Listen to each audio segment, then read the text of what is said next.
आदरणीय अध्यक्ष महोदय जी, ये सदन में मैं पहली बार आज मेरा प्रवेश भी नया है और भाषण का अवसर भी पहली बार हो रहा है। इस सदन की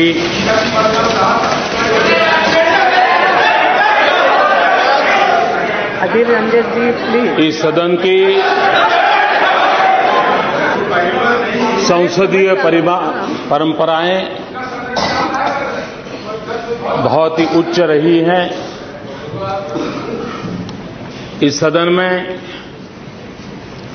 काफी अनुभवी 3-3, 4-4 दशक से राष्ट्र के सवालों को उजागर करने वाले, सुलझाने वाले, लगातार प्रयत्न करने वाले वरिष्ठ महानुभाव भी इस सदन में विराजमान है। मुझ जैसा एक नया व्यक्ति जब कुछ कह रहा है, सदन की गरिमा और मर्यादाओं में कोई चूक हो जाए तो नया होने के नाते आप मुझे क्षमा करेंगे, ऐसा मुझे पूरा विश्वास है।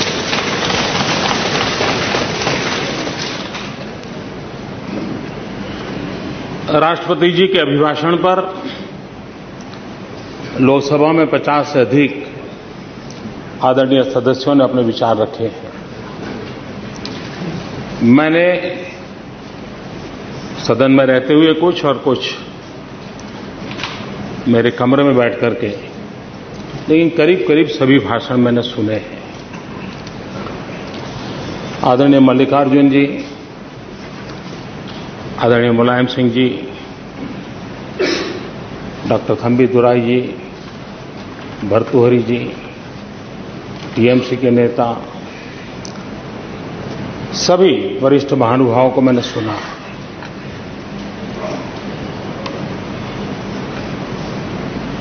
एक बात सही है कि एक स्वर ये आया है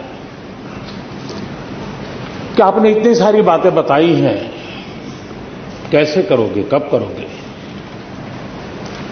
मैं मानता हूं एक सही विषय को स्पर्श किया है और ये मन में आना बहुत स्वाभाविक है। मैं एक अनुभव बताता हूं अपना।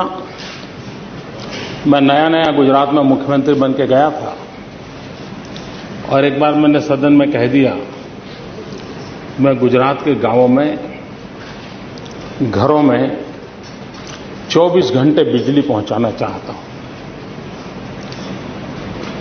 तो खैर ट्रेजरी बेंच ने बहुत तालियां बजाई,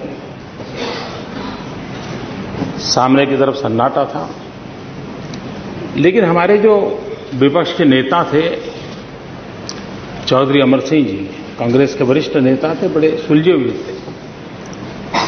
वे बाद में समय लेकर के मुझे मिलने आए। उन्होंने कहा, मोदी जी कहीं आपकी कोई चूक तो नहीं हो रही, आप नए हो, आपका अनुभव नहीं है और आप ये 24 घंटे बिजली इम्पॉसिबल है, आप कैसे दोगे? और एक मित्र भाव से उन्होंने मेरी चिंता व्यक्त की थी। मैंने उनसे कहा कि मैंने सोचा है और मुझे लगता है कि हम करेंगे। बोले संभव ही नहीं है, 2000 मेगावाट अगर डेफिसिट है और आप कैसे करोगे? उनके मन में वो विचार आना बड़ा स्वाभाविक था, लेकिन मुझे इस बात का आनंद है कि वो काम गुजरात में हो गया था और इसलिए यहां बैठे हुए काफी वरिष्ठ महानुभावों के मन में सवाल आना बहुत स्वाभाविक है कि भाई अभी तक नहीं हुआ, अब कैसे होगा? अभी तक नहीं हुआ, इसलिए शक होना बहुत स्वाभाविक है। लेकिन मैं इस सदन को विश्वास दिलाता हूं कि राष्ट्रपति जी ने जो रास्ता प्रस्तुत किया है उसको पूरा करने में हम कोई कोताही नहीं बरतेंगे। हमारे लिए राष्ट्रपति जी का अभिभाषण ये सिर्फ परंपरा और रिचुअल नहीं है।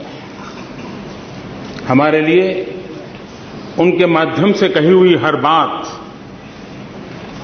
एक सैंक्टिटी है, एक पवित्र बंधन है और उसे पूरा करने का हमारा प्रयास भी है और यही भावना हमारी प्रेरणा भी बन सकती है, जो हमें काम करने की प्रेरणा देती है। और इसलिए राष्ट्रपति जी के अभिभाषण को आने वाले समय के लिए हमने हमेशा एक गरिमा भी देनी चाहिए, उसको गंभीरता भी देनी चाहिए और सदन के हम सब ने मिलकर के उसको पूर्ण करने का प्रयास करना चाहिए।